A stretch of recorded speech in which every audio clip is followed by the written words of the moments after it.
Hey, so I'm glad you're here. This is a very special video. We're going to be going through one of the client transformations from one of my athletes that I've been working with for the last couple of years now. His name's Markelle Lopez.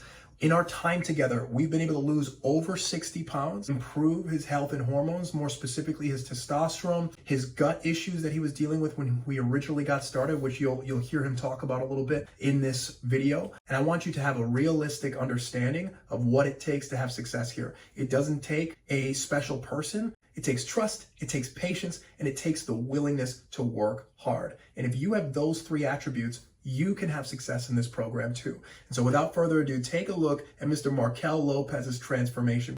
Enjoy the video. Markelle, before you and I started working together, what were some of the problems that you were dealing with? I had a metabolic issue all the way around. Like I had a high blood pressure, high blood sugar, cholesterol was a bit high. The blood markers were just all the way out of whack. And then I saw you on Instagram, and then people talked about you in gyms. So you must have been around the area for a while, like doing it, because people knew who you were. That's originally what kicked it off. Yeah, that's why I sent you the message originally. So you were dealing with metabolic issues primarily. So this was more of a health concern when we first got started, more than anything else. Yes, all the way around. I wanted to be more in shape, to handle more stress and weight down the line. And I knew you had a background in powerlifting too, so we talked about that actually. That was our first conversation. Yeah. Was there anything that you were maybe skeptical about or apprehensive of before you and I started working together? Not being able to get the swing of things in enough time, like sport-wise. There are certain sports that took longer than others to learn. I was more so worried that I wouldn't get it as fast, or I would get injured in the process or something like that. It was more of an anxious, like an anxiety thing. Like, is this all going to play out? Like if I actually take a step and invest in my own health in this way. Yeah, it kind of puts you on the clock, right? Like now you're putting where your mouth is. And so now it's like, well, time is valuable now. Like if I'm screwing around with this, or if this just takes a really long time, I mean, this can really drag out like what the investment all looks like. And it's just, I'm uncertain about it. I've never done this before. Exactly. Yeah, I would say that. Exactly. Yeah.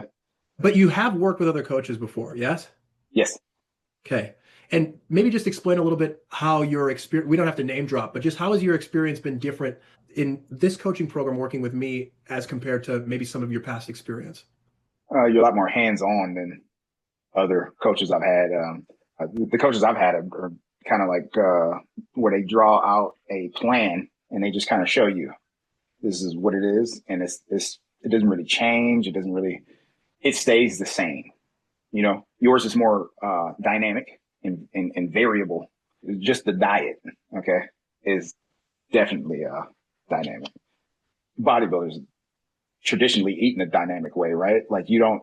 I mean, it depends on how your coach programs. Okay. But like personally, I believe heavily in nutrient diversity. And we've talked about that a lot of different times. Yeah. Yeah, no, I love the phases. That's what you call them, phases. Those are great. I would say they keep eating in a deficit fresh. Yes. Because you don't want to be tired of eating things. So that definitely kept me in too, for sure. That was nice. What have you accomplished in our time working together? Like the bigger wins that you've had throughout this process?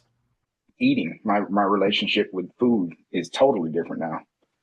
Paying attention to what actually goes in and comes out is what I learned primarily from you. One of the first things you zeroed in was digestion, because we had a digestive problem right off the top. All new philosophy. Before that, I was eating junk, if I'm being honest, because that was what everybody else was doing.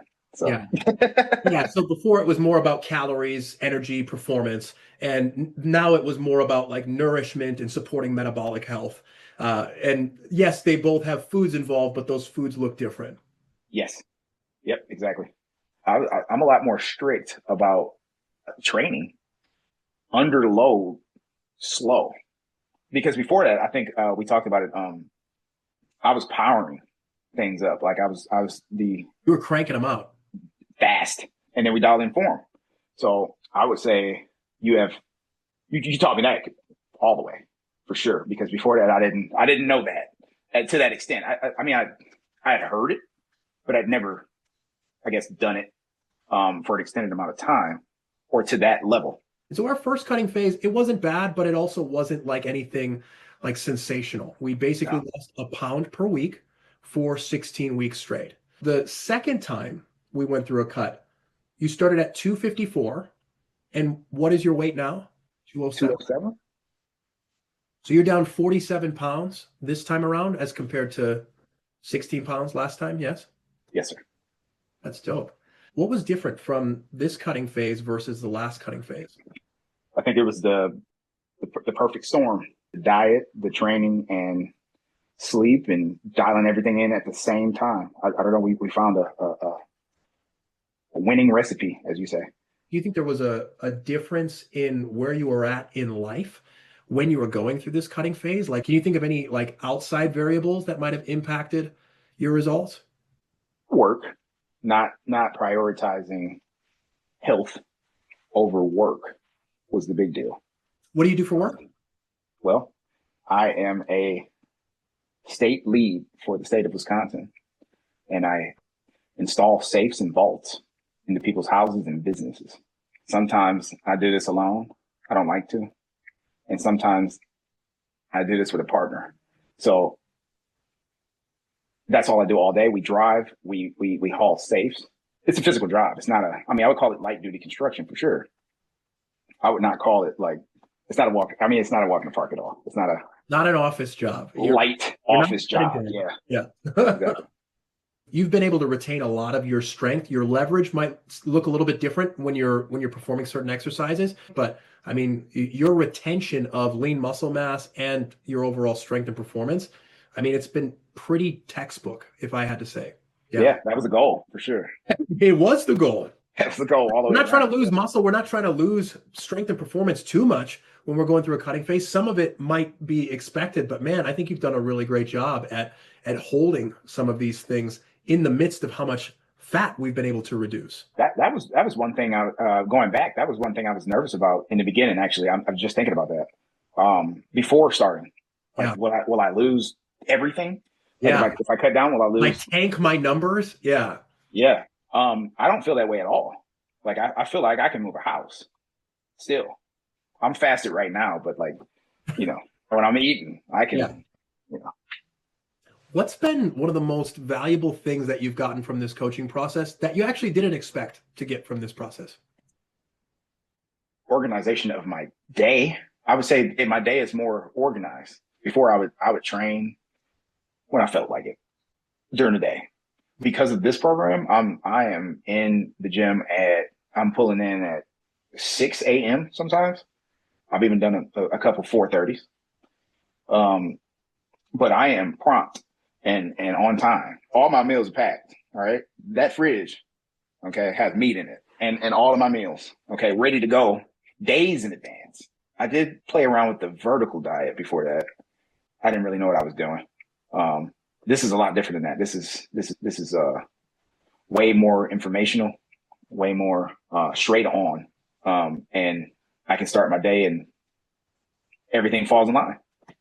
What you're articulating, so it's things are more straightforward, but they also have more depth as far as information is concerned. Yes, yeah.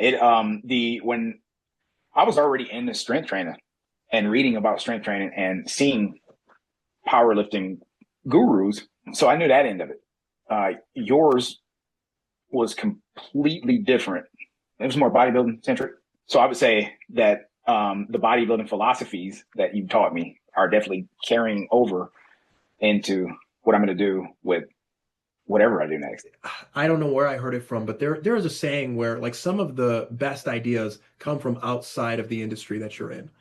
And so like there are some philosophies about bodybuilding that could be really powerful and applicable in a powerlifting setting if it's applied appropriately, and probably vice versa, right? I'm sure there's some powerlifting philosophies that bodybuilders could really benefit from as well. The reason I had the sort of density and the muscle maturity that I had that a lot of bodybuilders that were my age didn't have yet was because I spent a lot of time doing the fundamental movements. And I was very strong at those. So I had a lot of myofibular hypertrophy that happened as a result of that. And we've talked about that in our training program as we cycle through different training splits. We optimize for different types of muscle hypertrophy. And the type that powerlifters benefit from is that myofibrillar hypertrophy done in lower rep blocks. But Yeah. we've also played around in higher rep blocks, which I imagine is something different that you have not really done in the past very much. I remember telling you the first month I'd never done so many reps in my life.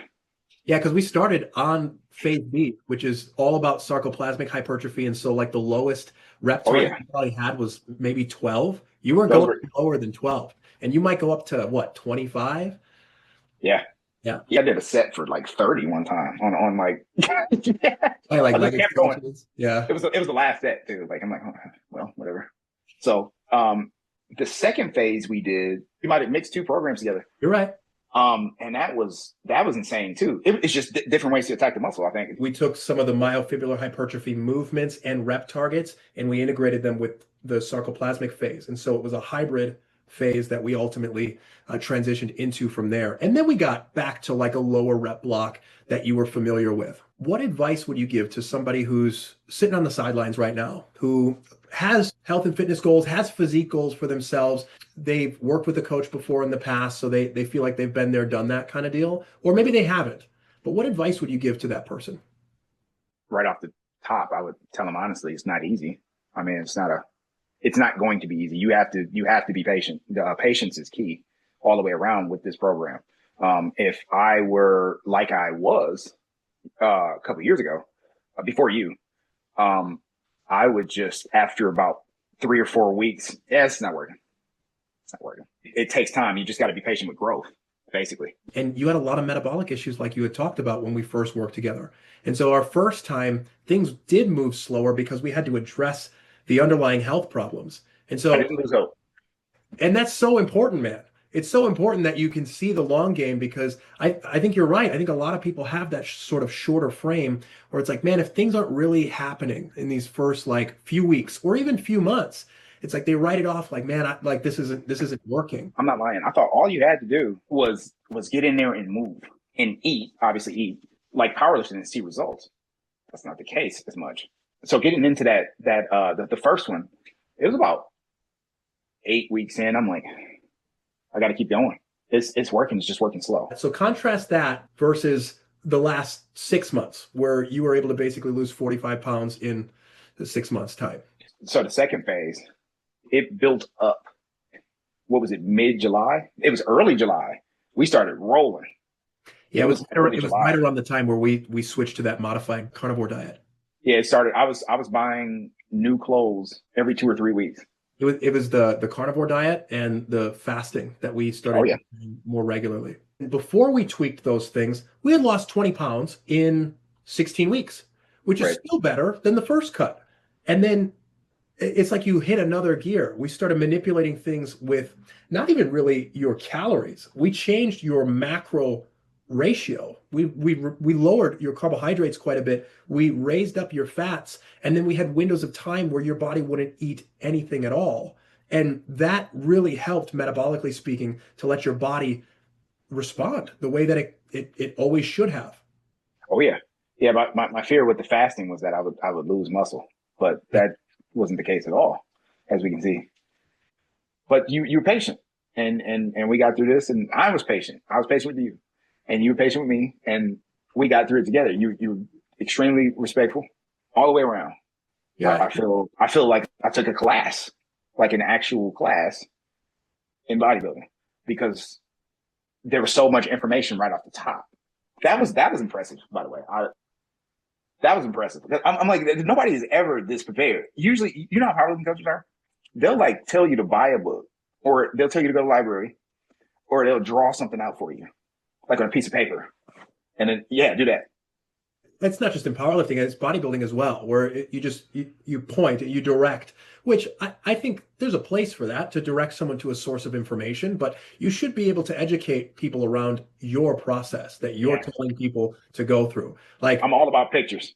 I thought that was great. Everything was, you talked me out of some bad decisions with food too. So I think that was great. I walked you off the cliff a few times. I taught you a thing or two that you haven't heard before. I was a Culver's concrete dude. Okay. Ooh. like nightly. So for you to come along and go like, dude, no, I know why you had gut no problems. more, no more, no more. I'm like, I'm eating one right now, dude. I'm sorry. No, no. What about ice cream, Coach?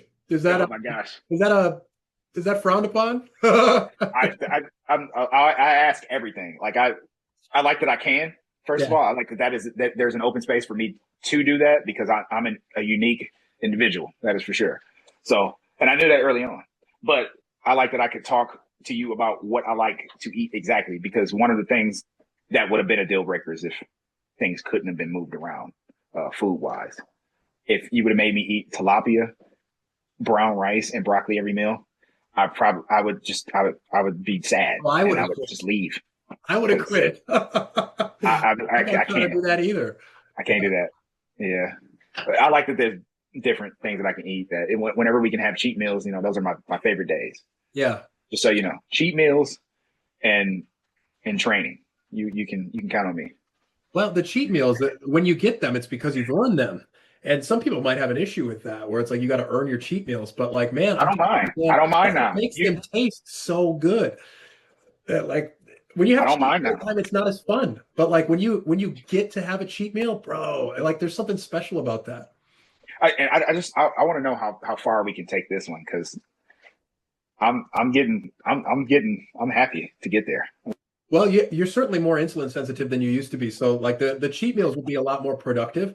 And as long as they're still in moderation, I mean, there's going to be Like what? Like one or two a week? Are we talking, or what are we talking here? I think so. Oh, I don't see anything wrong with like at least a once per week cadence. If you really receive that well, I mean, we might do two. Yeah. I just want to turn it to you for anything else. Anything else that you want to communicate or articulate about our experience working together so far? yeah, we got a chance to talk about the Lord, and that was a big thing. You don't hear about too many coaches that do that at all. So, or people for that matter. Everybody. Well, never mind. So I thought that was great, and we got into like We were talking about scripture or something, and then something like that, and then I was like, yeah, and I started chiming in on it. How do you know about are you a Christian? And then we got into that, so I thought that was great too. I definitely need to read more. Everybody should. I agree. I talk to him a lot more than I read, but that's also super important. It's hard to understand when you don't read about him, right? And there's a lot of stuff on Jesus, man. You can read a lot about him. Bad man. Yeah, I like to think that Jesus is a righteous savage. I wish I could have just sat next to him. You know what I mean? Like, oh, it's funny, man. Like when you start reading the Bible, it's like Jesus has some humor. Like when God asks questions, like they're rhetorical, so it's just like you're reading that, and it's just like the answer to this question, and yet you asked it anyways. It's like little stuff like that. I'm just like, oh, very fatherly thing. Yeah. Yep. This whole process is great, dude. I'm telling you, I feel refreshed. I feel like a new person all the way around, and this is great. I got healthier, I got stronger, I got faster, I got more orderly. And now I am reading more. So this is great. This is what everybody should be doing. Dude, this is a 10 out of 10 experience. 10, all the way around. Great. Excellent. We can get you a reward. I'm gonna come down to Houston. I'm gonna buy you some barbecue. All right, we're gonna have some dinner. Me and you. I know you got family down here, yeah? Yes. I'm coming. I'm coming. I got 2 weeks. All right. I'm coming. If you come down to Houston, I'd love to go out to eat. Sure. We'll make sure we earn it though. We'll go train first. Absolutely. We'll do some box squats. Oof. Yeah. All right. I can change. get a little uncomfortable. That's fine.